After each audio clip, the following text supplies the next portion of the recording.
Muy buenos días, tengan ustedes, estimados seguidores de la Hora de Psicología Forense. Nuevamente, para mí es un placer compartir en esta oportunidad un nuevo tema de psicología forense.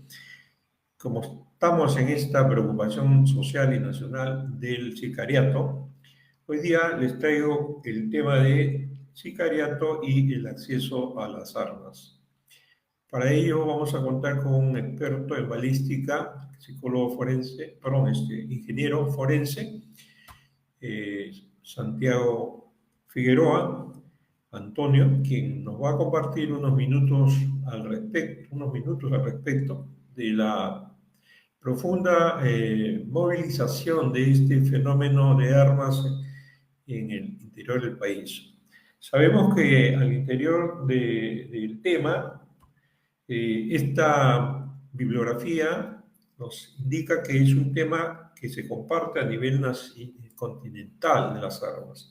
A pesar de que pueda venir también proveniente de los proveedores más grandes del mundo de las armas, que es Estados Unidos, Rusia y otros países como Israel, me parece. Al respecto, tenemos que el 50% de esa producción de armas es también para el tráfico de drogas y de sicariato, es decir, para el uso ilegal. Es decir, hay un alto porcentaje de probabilidad de que estas armas resulten siendo administradas desde esas fuentes, lo cual nos preocupa porque en el país tenemos un mal control de fronteras y peor aún en estos tiempos donde la violencia ha incrementado, demostrando que esta vulnerabilidad del Estado es muy fuerte. Entonces, por lo pronto, tenemos claro que existe esta problemática y que nos lleva a repensar el problema desde el punto de vista también psicológico, porque me decía un comandante de la policía, ¿por qué los jóvenes hoy en día han dejado las plataformas de cemento, es decir, las deportivas, las losas deportivas, por el interés por el uso de armas? Y esto en algunos lugares como el Callao está suscitándose de manera significativa. El entrenamiento y la formación de estos sujetos es un problema de alta vulnerabilidad que está dando un matiz a la sociedad preocupante. Y obviamente esto tiene que ver mucho con el filtro de la calidad de la información de los medios. Los medios están hoy en día muy intensos en esta temática y lo cual nos lleva a este potencial riesgo. Tenemos claro que en esta materia, la Oficina de las Naciones Unidas contra la Droga y el Delito, UNODC, el año 20, hizo un estudio mundial del tráfico de armas y concluyó esto: pues tráfico de ilícito de armas en América del Sur ocurre fundamentalmente dentro de esta región.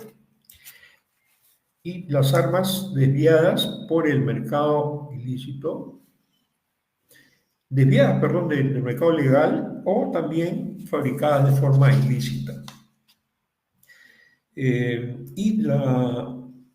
Repercute en la delincuencia organizada, como también en la violencia armada y homicidios, como lo vemos hoy en día, ¿no?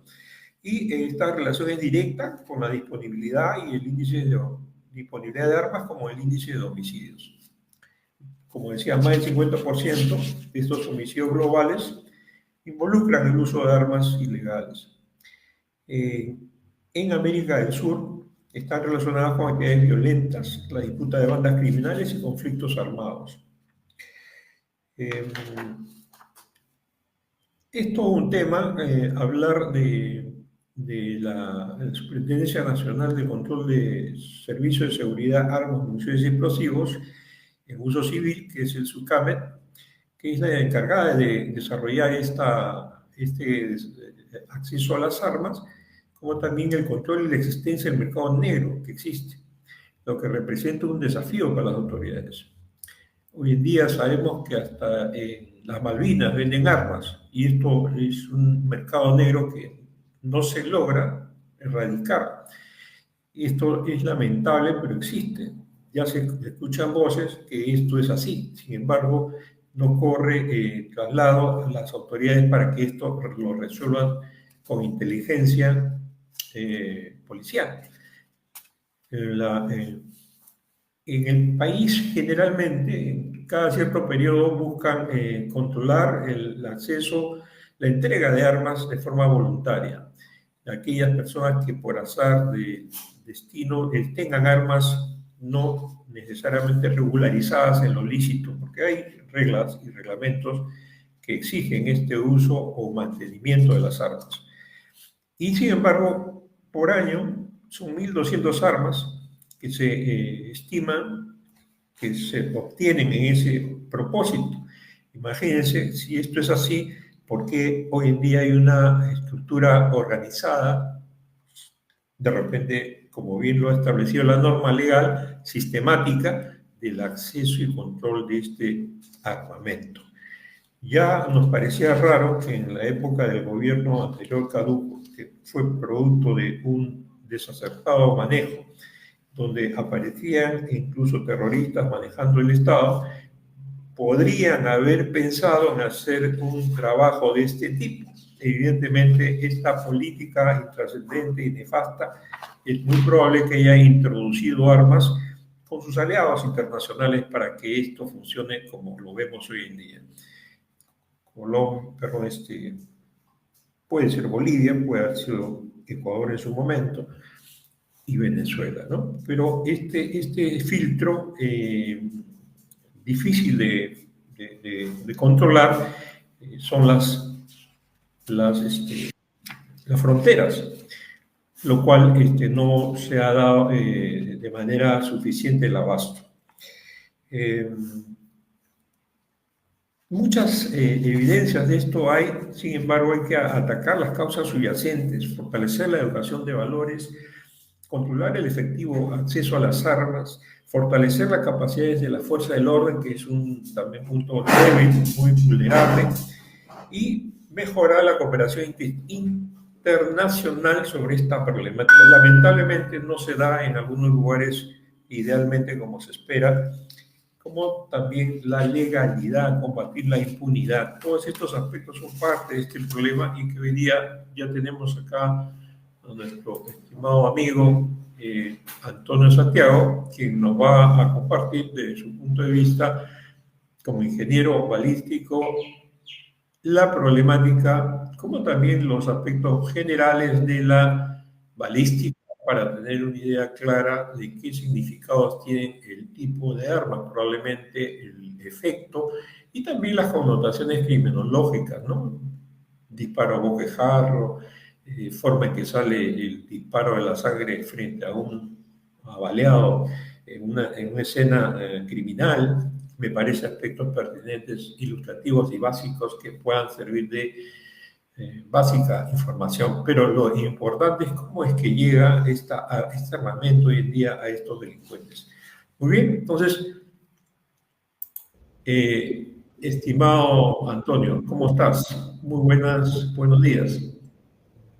José Emilio, ¿cómo estás, mi apreciado amigo? Siempre que te leo y te recuerdo, me trae gratos recuerdos de mi juventud con Emilio José, nuestro artista español, Emilio José, ¿no? Así es. Unas canciones muy lindas y siempre te asocio con él. Bien, Gracias. gracias, José Emilio. Para mí es difícil invertir esto. Así que José, simplemente José. Entonces, ¿qué ocurre? Que yo aprecio mucho tu invitación y por haberme considerado para este auditorio para hablar un poquito sobre el sicariato, sobre la balística y sobre este tema de la inseguridad ciudadana que nos preocupa. Eh, Te preocupaba, me dijiste, ¿cómo es el origen de las armas? ¿No? ¿Por qué hay tanta disponibilidad de armas? Bien, si me permites, podemos empezar. Correcto, voy a cerrar mi vista. Pues, Bien, entonces, ¿qué ocurre? Yo con experiencia les diré, trabajé en la división de tráfico de armas en el año 2013, 2014. Y en verdad era un tema que a mí me preocupaba también. Pero después hice las investigaciones, las averiguaciones, y en verdad en el Perú no hubo tráfico de armas que nos preocupara. Entonces, el único tráfico de armas que se recuerda es el que hizo Vladimiro Montesinos con la triangulación en el caso de las Malvinas, ¿se acuerdan? Ahí fue el más sonado de los tráficos de armas que pasó acá. Lo demás, que ingresen por las fronteras, etcétera, en verdad no era gran cosa, ¿no? Y en verdad nuestra policía pues, estaba desprovista de los sistemas apropiados para actuar con rapidez, ¿no? En la división de tráfico de armas yo trabajaba aquella vez y les propuse, ¿por qué en el desaguadero y por qué en Aguas Verdes, por qué en Alto de la Alianza no podemos tener información inmediata de las armas que se pudieran eh, encontrar, ¿no? Que podrían estar involucradas en cualquier hecho delictuoso? Bueno, les di unas recomendaciones, incluso le hice unas demostraciones con una simple hojita Excel, ¿no? Para compartir como documentos compartidos, inmediatamente me mandan la imagen, me mandan la fotografía, me dan la identificación de un arma que se incauta o se encuentra allá en la frontera, aquí en la, en la división de investigación del tráfico de armas, lo sabríamos inmediatamente. Y así pasaría con cualquier comisaría de cualquier lugar del país. Si en todo el mundo, en todo lugar hay internet, ¿no? Entonces, no es fácil, no es difícil. Lo que nos faltaba es voluntad. Voluntad. Y, y verdad, la idea quedó ahí. Yo salí de esa división de trabajar, pasé a otra. Y entonces, pero una experiencia importante para tu preocupación acá. En el año 2013 se salió la nueva ley de SUCAM. Incluso tuvimos una reunión previa, nos reunimos en el Ministerio de Relaciones Exteriores con todos los altos mandos del ejército, de las Fuerzas Armadas, y bueno, pues nuestro jefe de la División de Tráfico de Armas me llevó a mí pues para asesorar. Y, y ahí pude expresar mi preocupación ante su cambio. ¿Qué pasaba? Eh, bueno, se habían reunido pues para preocuparse el próximo año dónde iba a ser la reunión por este tema del tráfico de armas, porque en todo el mundo estaba preocupado. Esa era su preocupación de nuestros altos responsables. ¿Dónde iba a ser el próximo año la reunión? Bueno, yo escuché, y cuando tocamos el tema importante de la ley de control de tráfico de control de armas y municiones, que administra SUCAM y que es la que propone, la verdad es que lo leí y el proyecto era tan igual como el anterior, y igual como los anteriores, porque en verdad eh, todos sabemos, ¿no? En el Estado solamente se copia, se pega, se cambia la fecha y listo, ¿no? Entonces surgió mi observación y pregunta. Mire, ¿cuál es el verdadero problema en el control de las víctimas por arma de fuego? ¿Cuál es el verdadero problema? ¿Son las armas o son las municiones? Y les dije,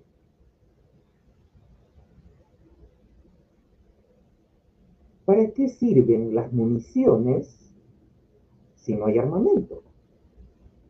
Hasta con una onda se hace un arma hechiza. Y con eso prácticamente, ya, las armas hechizas existen por ahí, hay un montón que se incautan. Y el otro tema, en la contraparte, en la antípoda de este problema, ¿para qué sirve un arma de fuego si no hay municiones? Ni para juguetes. Y con esto les decía, oye, ¿y acá? ¿Dónde está el artículo que obliga a Pepe Vivo para que nos dé cuenta de las 600 municiones que tiene autorizado a comprar? ¿Dónde está? Cuando pasa eso, nunca ocurre. Bueno, todos sabemos lo que pasa con Malvinas, ¿no? No solamente Malvinas, hay varios lugares donde se sabe, pues, nos sacaron los reportajes, por aquella vez, ¿no? Ahora incluso seguramente la televisión lo sigue sacando. Entonces, los reportajes de los periodistas, ¿no? Que sacan dónde es que se puede tan fácilmente comprar una. Siempre nos han dicho ahí están las Malvinas. Y pero nuestros informes de la policía nunca dijeron nada, ¿no? Mientras que los informes del periodístico todo el mundo comenta, ¿no? Y todos lo sabemos. Entonces, lógicamente, creció mi preocupación, porque yo por aquellas veces veía todos los operativos, ¿no? San Jacinto, la 50, operativos El Hueco, operativos Malvinas, donde iban nuestros colegas policías, intervenían, hacían de todo, cerraban el local, ahí estaba nuestro gran Urresti, lo recuerdo con mucho cariño. Entonces, ahí estaba nuestro gran Urresti, ¿no? Que cerraba las puertas, todo de ahí, al tercer día resucitado Néstor. Y seguía el lugar. Eso pasa, señores. Entonces, ¿qué ocurre después? Era mi preocupación, pues, ¿por qué tanta publicidad, tanta propaganda cuando al final lo cierran y lo vuelven a abrir estos? ¿Para qué es? ¿No? ¿Acaso es difícil controlar estos lugares? Y un día se lo dije, ¿por qué no enrejamos? No enrejamos. Cuando yo me voy al supermercado, me revisan hasta en la mochila, y eso que saben que yo pago, ¿no?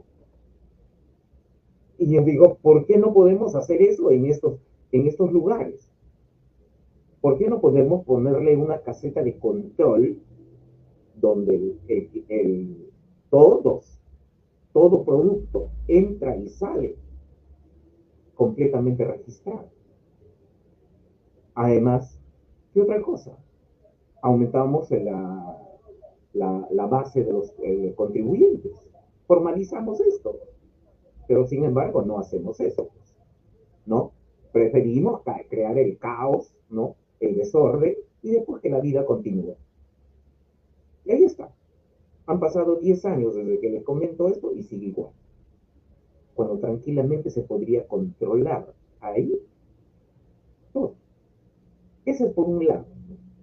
Ahora, por otro lado, de hace 10 años, ahora la situación es peor, ¿no? Probablemente en aquellos tiempos no había tráfico de armas.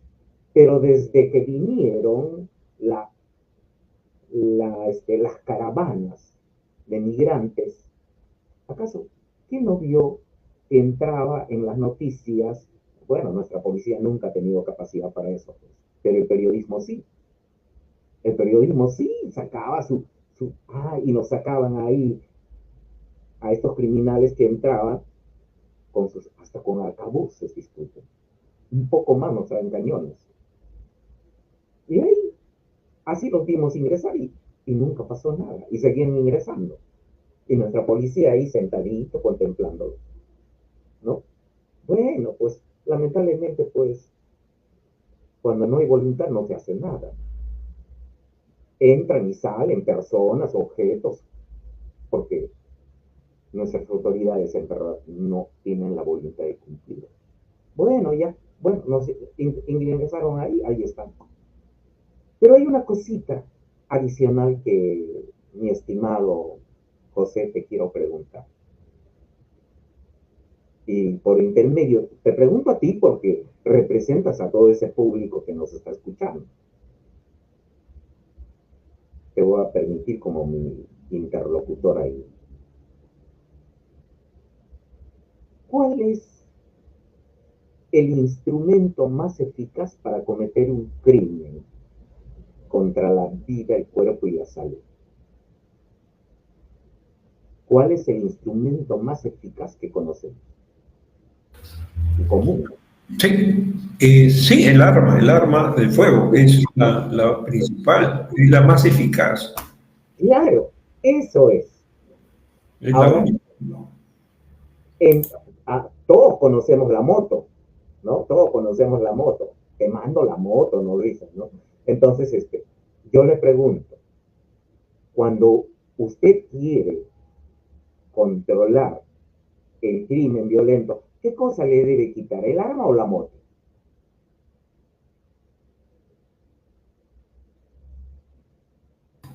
Sigue siendo el arma es lo fundamental. Claro, es que nosotros los peruanos nos toman el pelo de tonto y es que nos hacemos de tonto desde siempre, ¿ah? Nos hacemos los tontos siempre. Entonces, y ahí nos vienen a engañar, pues si nos dicen, que no vayan dos en moto, porque uno es el sicario y otro es el que lo saca. ¿Alguna vez has escuchado a los genios que de la seguridad que te digan, ¿sabes qué? Hay que, hay que quitarle la arma. A ninguno le he escuchado, ¿no? Entonces, yo por aquellos años, como te dije, el año 2013, ya prácticamente les estaba insinuando a estos señores de Sucame, ¿para qué los ciudadanos tienen armas? ¿Para qué se le autoriza a Pepe el Vivo portar armas? ¿Cuál es la necesidad? Si la Constitución dice, mi estimado José, la Constitución dice que el Estado garantiza la seguridad de los ciudadanos. ¿Y por medio de quién autoriza la seguridad? De la policía, pues.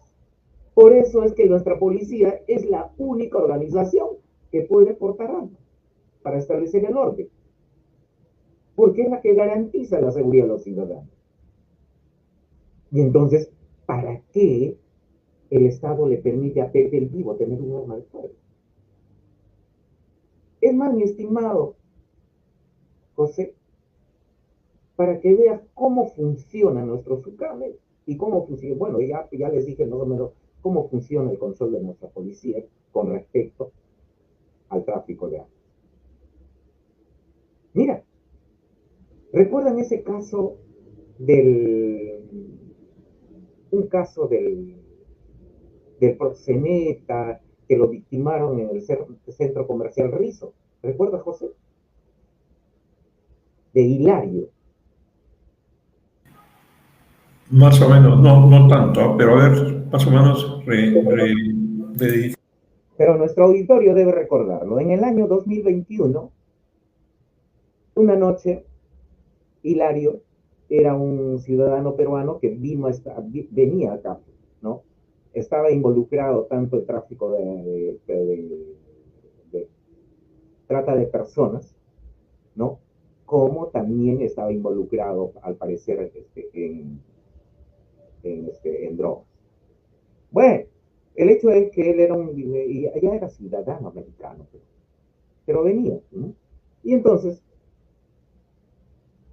aquella noche lo victiman en el centro comercial Rizo, van dos o tres sujetos, se sabía que eran venezolanos, y lo victiman, y luego huye, claro, con la clásica de siempre, ¿no? Al centro comercial Rizo no entran motos, pero las motos lo esperaban afuera. Entran, entran por toda la galería y entran, ahí están las cámaras, lo registran, lo victiman ahí en su mesa, estaba acompañada de tres féminas. Bueno, las cámaras captan de quién es el sujeto, tratan de identificarlo. ¿Y qué ocurre en este caso? A los 2 o 3 días hubo un operativo en Punta Hermosa. Y en Punta Hermosa ¿qué había pasado con un ciudadano? Con un ciudadano venezolano. Bueno, que como ocurre, ¿no? En cualquier parte, la gente se reúne, tiende a reunirse con su gente. En tierras extrañas, en pueblos extraños, uno trata de juntarse con sus paisanos, lo que sea, ¿no? Y obviamente había pues esta tendencia que ellos lo hacían allá en Punta Hermosa, Punta Negra. Y resulta que el involucrado, que voy a omitir su nombre, ¿no? El involucrado llega acá a separar a reservar su participación para el fin de semana, se está retirando y en eso él llega la divina, el operativo, el operativo. Y eh, en el operativo, ¿qué ocurre? Que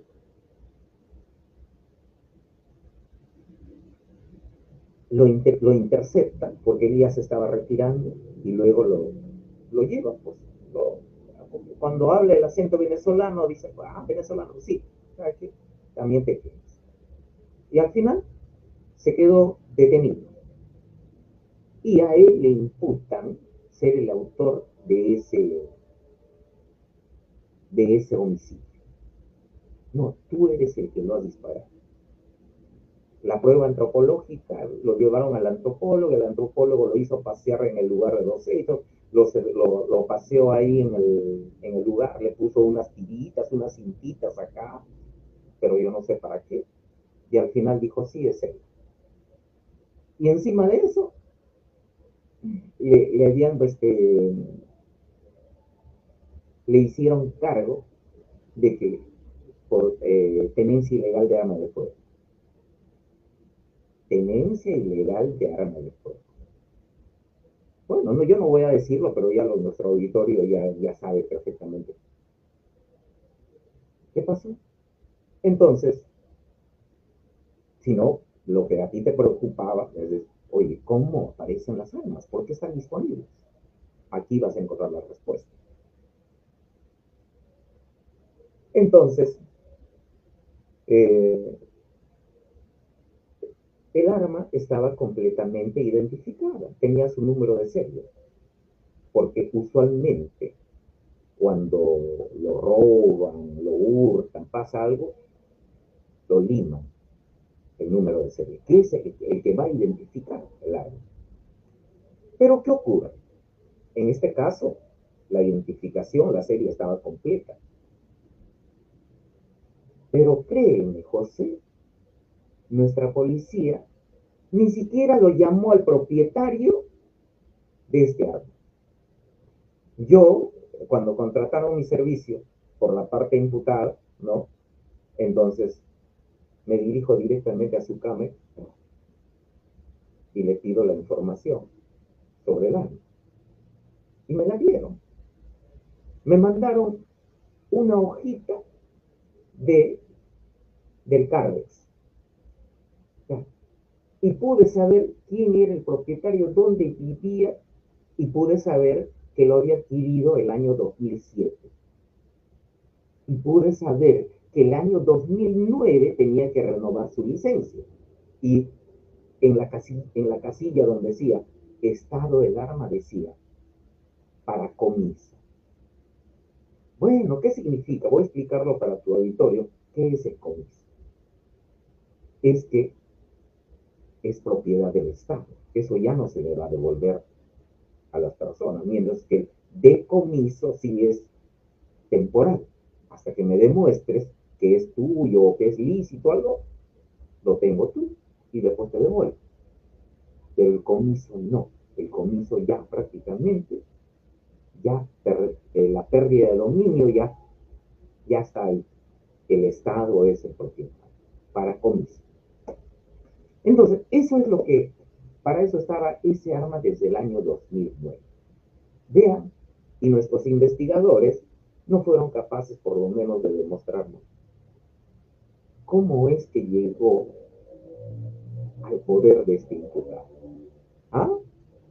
Si yo hago una denuncia de pérdida de que alguien me ha robado el dinero, lo primero que me demuestran qué cosa es la preexistencia del objeto del delito, el dinero. Pero aquí hay un objeto del delito y nunca le pedimos siquiera que se demuestre la preexistencia. Bueno, la preexistencia está demostrada, pues, ¿dónde está, no? Pero, ¿quién era el propietario? ¿Dónde era? ¿Cómo es que llega la mano de esto? No, nunca lo dio mano siquiera. Recién a raíz de nuestra participación aclaramos todo eso y se corrigieron las cosas, ¿no? Pero, para que veas, y de este caso solamente te cuento uno, porque conozco un montón de casos. Y por lo general, ¿no? ¿Qué ocurre? Como les dije, lo que erradican es el número de serie del arma.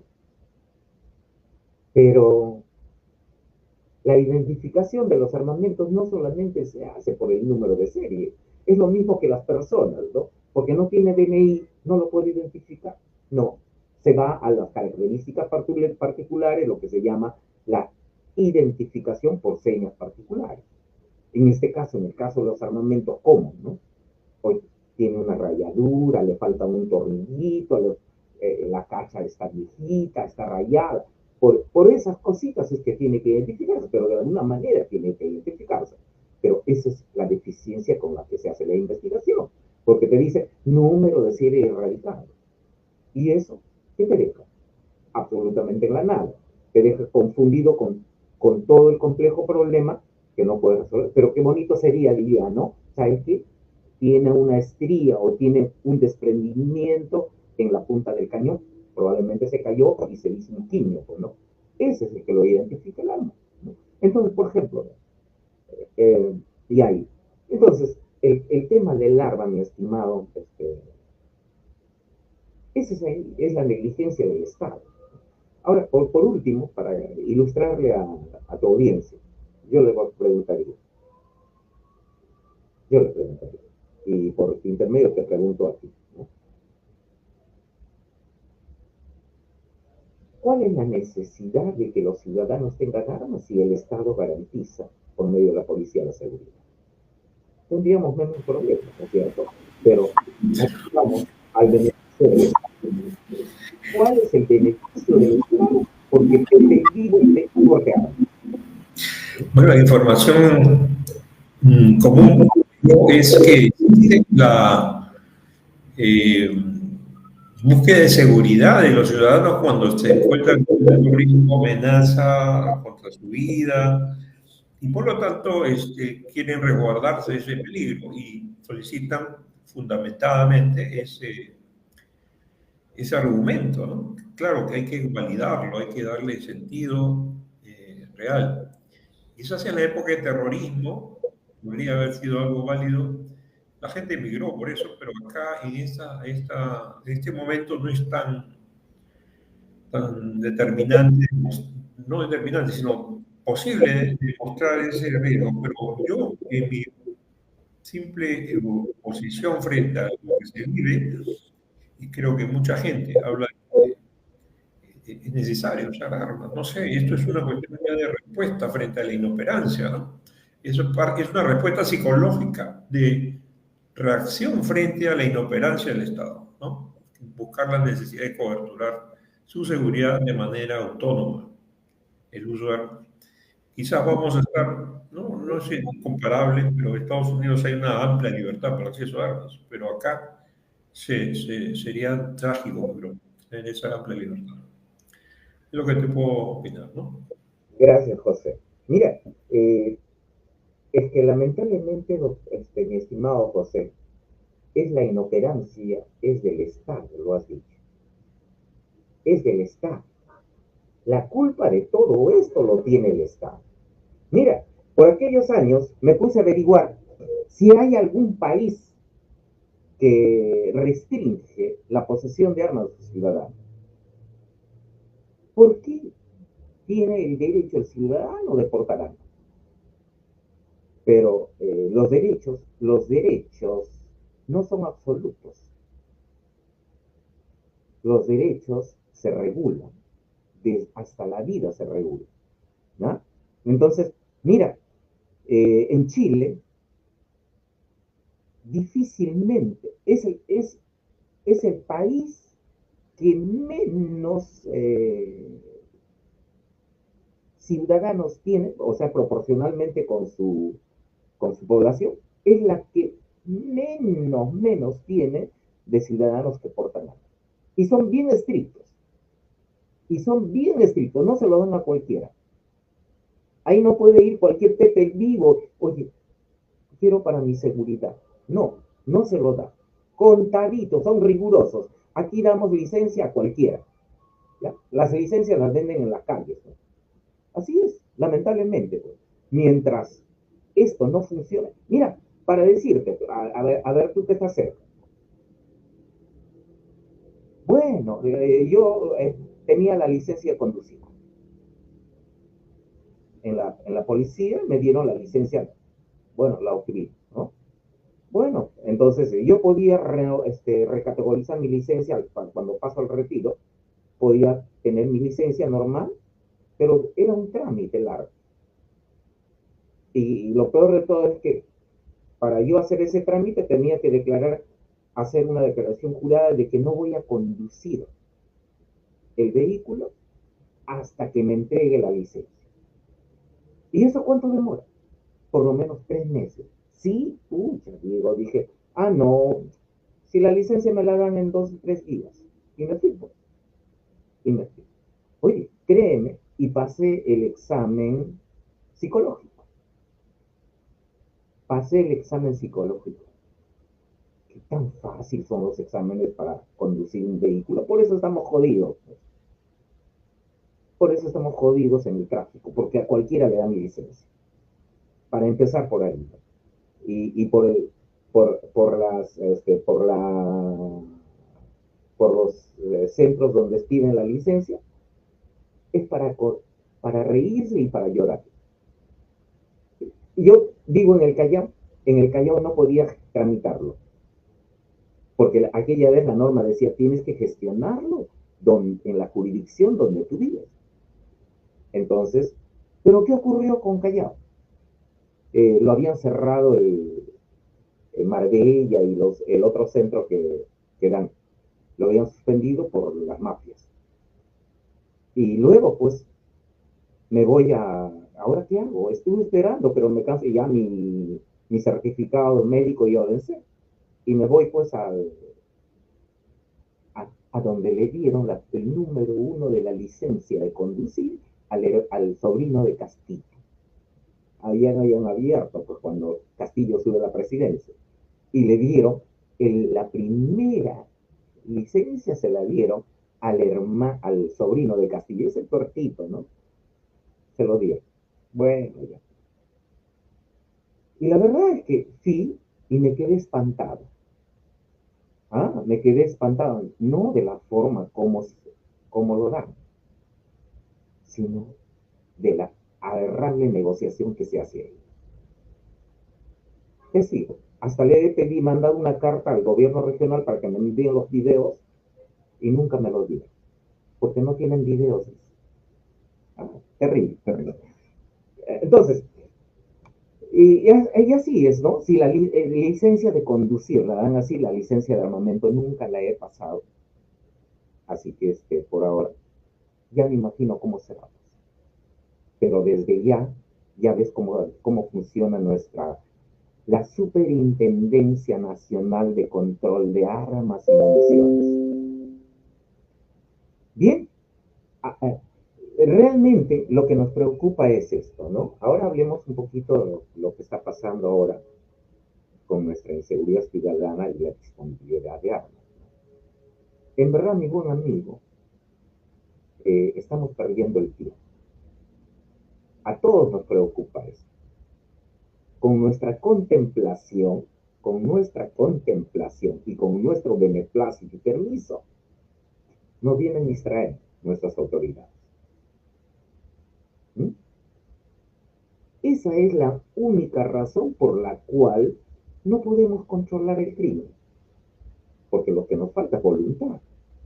Y yo he escuchado un montón de veces que dicen presupuesto, inversión. No, lo que nos falta es voluntad. Y es la actitud preventiva. Es la actitud preventiva de la policía. No, no hay que correr tras el ladrón. No hay que correr tras el sicario. Hay que evitar que el sicario, que haya sicariato. ¿Se puede evitar? Claro que sí. Que maten pues con palos, con cuchillo, a ver, pero no con arma de fuego, pues. Ahí está. Te recuerdo la estadística del año 2013. ¿Mm?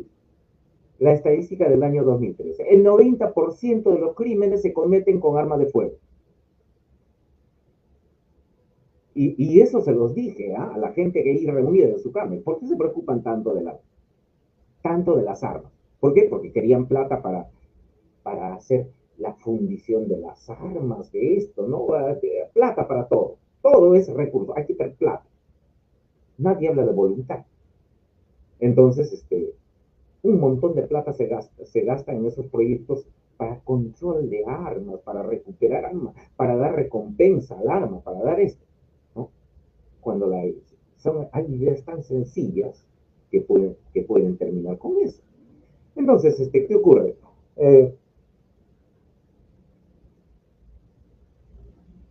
El 90% de los crímenes, esa es la estadística del año 2013, el 90% de los crímenes violentos se cometen con arma de fuego.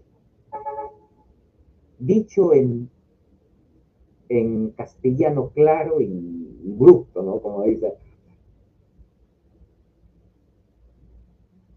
de cada 90 muertos que llegan a la morgue, de cada 100 muertos que llegan a la morgue, 90 llegan muertos por arma de fuego. ¿Listo? Para que entiendan. Entonces, lógicamente, alguien que hace inteligencia, hace análisis, ¿cuál es la respuesta inmediata que sale de esta estadística? Si quiero reducir las muertes en 90%, lo único que tengo que quitarles son las armas. A ver que se maten con palo, con piedras, con cuchillos. Eso es de la historia, que no se ha podido evitar y no se va a poder evitar, pero con las armas sí las podemos evitar. Y para eso está nuestra policía, para que garantice a los ciudadanos. ¿Ah? Y no esté paseándose con su botellita de agua en una mano y con otra en el celular, cuando debe pasearse con su mano empuñando su arma. Y todo atento, ¿no? Ahora vemos a nuestros policías tomando sus juguitos, emolientes, chateando con el celular en vez de estar haciendo actitud preventiva. Eso es lo que deben preocupar. Ahí está la respuesta para terminar y controlar esta alza de sicariato. Mi estimado. Sí, mi estimado Antonio, mira, la situación se ve compleja en la medida que ahorita abundan las armas en los delincuentes. Y entonces hacer un giro a restringir las armas podría ser un proceso que pues acopie los correctos y decentes ciudadanos. Pero en sí, el control de las armas de los delincuentes es un problema que no se va a solucionar. Entonces la gente va a quedar vulnerable. Creo que hay un proceso de mediatizar entre el control estricto, como sugiere, de las armas y la realidad que hoy en día nos aterra, ¿no? Que es que mucho armamento hay en manos de los delincuentes. Entonces habría que hablar de un proceso mediato entre ese cambio de política. Me parece que es necesario clarificarlo, ¿no? ¿Cómo sería tú que estás en el terreno? Lo último no pude copiarte. Perdón, repíteme, por favor. ¿Cómo podríamos hacer ese proceso mediato entre el giro de la supresión máxima de las armas en el país y el control de quienes las usan delincuencialmente, ¿no? Porque podemos advertir que podemos controlar pues, el uso generoso, de gente que se cree en riesgo, que no lo tiene, que por ahí pueden filtrar las armas, pero más que nada es poner en indefensión a la gente que probablemente esté en riesgo, ¿no? Y que esté advertida, amenazada y que usa armas por eso. En cambio, los delincuentes no se les va a controlar. Ellos se les tiene que ubicar y perseguir, ¿no? La única forma. Entonces habría un proceso de desnivel, me parece, entre el balance de la cantidad de armas en los delincuentes versus la sociedad común, civil, que tiene uso de armas, ¿no? Para restringirles a ellos también, ¿no? Ese proceso, ¿cómo se daría para ser justo? Mira, los reportes de Sucamec, ¿no? Los reportes de Sucamec tienen su estadística.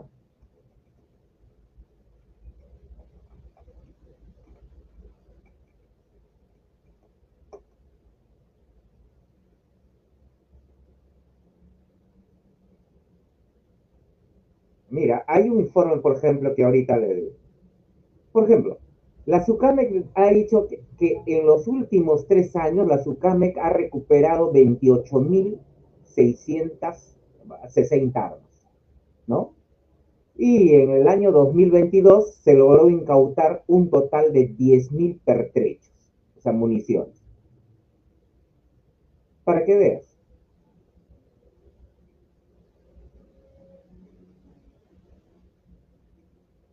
Esa es la cantidad en el año 2022. Aquí realmente yo no tengo la estadística ahorita, pero podríamos buscarlo, ¿no? En el 2024, ¿qué nos dice? Hay 70.000 armas en estado irregular. ¿Qué significa eso? Que no se sabe dónde están. No se sabe dónde están. Pero, claro que no se sabe dónde están, pero se sabe quién lo tiene o quién debe tenerlo. En verdad, mi estimado José, la responsabilidad íntegra acá es de su casa, que está sentado en su oficina. ¿Cómo es posible en el caso que les cuento, que 10 años no se sabía, perdón, 2009 al 2021, 12 años, no se sabía dónde estaba el arma y aparece en la mano de ese, entre comillas, aparece en las manos de ese extranjero? ¿Qué hace su cama? Que no tiene un cargo automático que puede decirle, si yo no tengo tiempo, no hay, para eso no está la policía, para que vaya a identificar, a buscar a fulano de tal en su domicilio. Oye, ¿sabes qué, papacito? ¿Dónde está lo que hace 2 años te dieron? Necesito ese juguete. ¿Ah? ¿Qué hace? Ese es el control verdadero que debe empezar mínimo por ahí. Si no es el cómplice, pues. Lo que pasa es, mi estimado José, a todo queremos ponerle mayor rigurosidad, más duro, ¿no? Penas absolutas. El problema del país no son penalizar a los jóvenes, no es penalizar a los jóvenes. El problema del país es que el Estado esté en manos no de aquellos han hecho méritos por imitar al reptil o al mono, sino que esté en manos de aquellos que han demostrado méritos con capacidad. Eso, lamentablemente, mientras se entrega el cargo de SUCAMEC a alguien que imita al reptil o al mono, o por recomendación en confianza, nunca vamos a terminar esto, pues. Lamentablemente, esa es la pésima gestión del Estado. Necesitamos, mi estimado, no penalizar ni criminalizar a los adolescentes, que estoy completamente en desacuerdo. Lo que hay que criminalizar es a las autoridades que han jurado servir al país y no hacen. Han jurado cumplir una función y no lo hacen. Ahí está su cambio. Entonces, mi estimado el problema de la tiranía, ¿no? De la fuerza, ¿no? No es la solución, no es la solución. La ley de la física dice, ¿no? Como el elástico, va a volver a su estado natural cuando cese. Lo que necesitamos es educación, y ese es a largo plazo, sí, a largo plazo. Pero todos hablan de educación y nadie pone la primera piedra por la educación en el país. Y para empezar, para mejorar la educación en el país, lo primero que debe hacer es seleccionar a maestros, no profes, seleccionar a maestros y darle la mejor remuneración, el mejor salario del Estado a esos maestros. Y así empezamos, pero se debe empezar a eso, ¿no? Para que nos entregue ciudadanos en el futuro, como ha sido nuestros padres. Te apuesto, mi estimado José, que tu papá y mi papá, hasta incluso yo todavía, ¿no? Fui educado con maestros. Y por eso somos buenos ciudadanos y buenos profesionales. Que eso es lo que han dado la educación del pasado. Ahora nuestra educación, que la llamaron educación, tecnología e investigación, le llaman, creo, ¿no? Nos hace, los forman buenos para todo, pero al final son malos para todo, o son buenos para nada. Ahí nomás. Yo les pregunto a tu auditorio que me nombre hombres ilustres menores de 60 años. No hay. Pero si les digo mayores de 60 años, cuéntenme los entierros. Pedro Paulet, Ricardo Palma, todos ellos. Porque la educación priorizaba formar ciudadanos y no genios, como ahora se pretende. Mi estimado José, eso es lo que podría recomendar. Correcto, muchas gracias. ¿No? Perfecto, yo te agradezco la oportunidad y si tuvieras algunas ideas finales que nos permitan cerrar el tema, dado que haciendo un resumen tenemos claro que existe una debilidad sustantiva del Estado frente al rol de filtro y control de las armas, que no está cumpliendo a cabalidad y mucho menos es competente frente a la entrega propia de esto, esta autorización, lamentablemente, de alta responsabilidad para la seguridad del país, que existan de repente procesos limitados o no confiables, o que se escuche de malas fuentes que existe algún tráfico. El tráfico interno es un tema que se tiene claro que hay préstamo, alquiler de armas de los policías, qué sé yo, o también de los propios delincuentes. Pero en este fenómeno, lo cual preocupa es que también el sistema propio provea armas para que algunos pseudos sujetos en peligro puedan estar en una red criminal. Las armas que hayan entrado de manera, lamentablemente, por tráfico de política internacional, podemos decir Bolivia o en Venezuela a través de las fronteras, como bien dices, también es un tema preocupante que no se ha podido controlar adecuadamente. Finalmente, todas estas limitaciones y vicisitudes que presenta hoy día el Estado presumen algunas políticas que el pueblo habla mucho y con mucha razón. Por ejemplo, que se saquen a todos los venezolanos una idea radical, lo cual es un paliativo al problema, porque realmente las armas están en el mercado y eso no va a cambiar. Entonces, finalmente, a partir de lo dicho, de repente algo más que decir, mi estimado Antonio, para concluir la exposición de hoy día. Gracias. Gracias, José. Solamente para agregar algo que hasta ahora no lo he dicho, ya que no hay comentarios mayores a lo que hasta ahora lo he dicho. Así es. No voy a agregar lo que no he dicho respecto al tema que te interesaba, ¿no? De la balística. Y voy a hablar brevísimo algo de la absorción atómica. Bueno, es un tema importante. Eso faltaba, ¿no? ¿Por qué? Así. Porque está muy asociado a la balística y lamentablemente, no, voy a aclararlo, ¿no? Estamos ahí equivocados. La absorción atómica no determina exactamente, no es determinante para probar si una persona ha utilizado un arma de fuego. ¿Ya? Hay, tanto para identificar los restos de los disparos, empezamos con una historia con la parafina, pero casi como un juego de brujos para la parafina. De ahí nos dimos cuenta y dijimos, no, hay muchos inocentes por acá que están cayendo.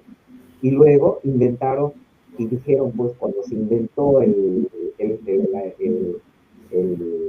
espectroscopía de absorción atómica en 1950, lo inventan y bueno, pues el FBI, que era el último invento, dijo, vamos a hacer, ¿no? Pero muy pronto salieron ideas en contra. Oye, está muy parecido a la parafina. Igualito estamos haciendo, metiendo inocentes por ahí. Y en 1965 se inventó la microscopía de barrido electrónico. ¿Y qué diferencia hay entre la microscopía y la espectroscopía? Mientras que la espectroscopía es un método ciego donde usted lo disuelve todo en líquido y luego en esa disolución observa si hay cationes de oro, de plomo, varios antimonios, igualito como puede ver oro, plata, ¿no? Es lo que me interesa porque se usa mucho en la minería y en todos los que son productos inorgánicos. Entonces, esa era la confusión. Igualito por eso lo asociaron y dijeron, estamos igual que la partícula. Entonces, inventan la microscopía, mientras que la microscopía te permite ver, como dice su nombre, microscopio, y puedes ver la partícula. Tus ojos te dicen si es un matemático o no. Es la ventaja que tiene la microscopía. Lamentablemente, desde 1965, ¿no? Que se inventó, el FBI dejó la la absorción atómica la dejó de lado y se quedó con la microscopía de barrido electrónico. Otros países también lo han hecho y nosotros seguimos con la absorción atómica. Imagínate.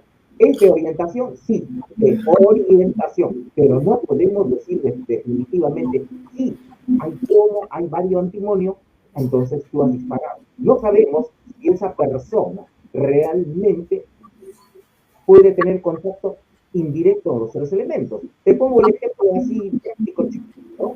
Supongamos que todavía conocemos a los tipógrafos, esos que trabajan con haciendo tarjetitas, colladas, acá las imprentas, esos manejan los tipos, ¿no? El plomo de por sí es muy denso. Entonces, para endurecer al plomo, se le utiliza el antimonio. El antimonio es un metal endurecedor de otro y también es un retardador de los incendios. En las alfombras se pone. Entonces, en los cables incluso, los cables eléctricos. Entonces, ¿qué ocurre? Imagínate que Juancito es un tipógrafo, trabaja ahí, imagínate que se va al hospital porque tiene un problema gástrico.